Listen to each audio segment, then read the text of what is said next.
Cold Chisel, a band that took no prisoners and took no crap.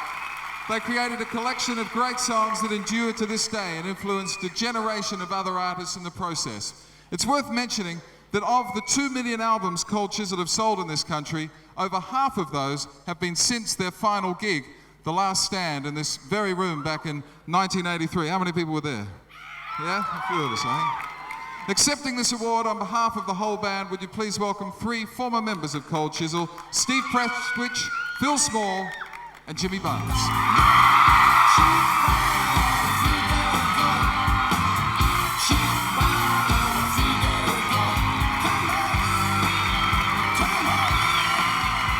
Thank you very much. Get away, get off. We were actually, we were going to reform for this show, but I don't think they could afford it in the budget, you know, so they're not allowed on these shows anymore. I had one message from Don Walker, who's in Broome at the moment, and he said, keep Steve away from the mic. So that's, keep away, all right? I'd like to, on behalf of Don and Ian couldn't make it, he's in Germany. I'd like to say thanks very much, very nice. And on a serious note, if I can possibly get serious, Cold Chisel were really lucky in a lot of respects.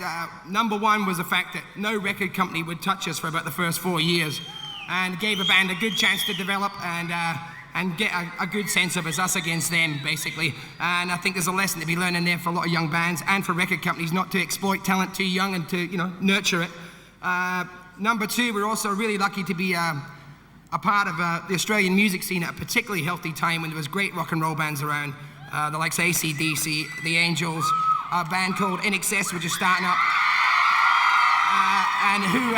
and In Excess eventually took, you know, their music to the world, and we're one of the biggest bands in the world, and have the balls enough to stand back now and redefine their own music, which shows a lot of spirit. I'm very proud of them. Another great band was the Oils, of course, and just as a matter of interest, the Oils have brought out an album, I don't know how many years they've been going, 17 years or whatever, and they've brought out the best bloody record they made yet. They're incredible, they keep going. So we're just very happy, very lucky, and very proud to be a part of it.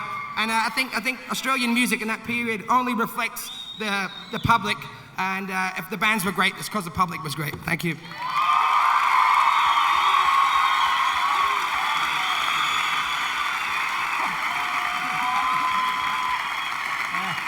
I'd just like to thank all the Chisel fans for the support over the past few years. Truly, it's a great honour. Thanks very much. Thank you. I'd just like to say thank you too. Thanks a lot. I also forgot, we brought Rod Willis, our manager, up with us. He's the only balding surfing manager ever to get up on this stage. He was a big part of the band, as there were lots of other people. Phil Mortlock, WEA Records, thank you very much.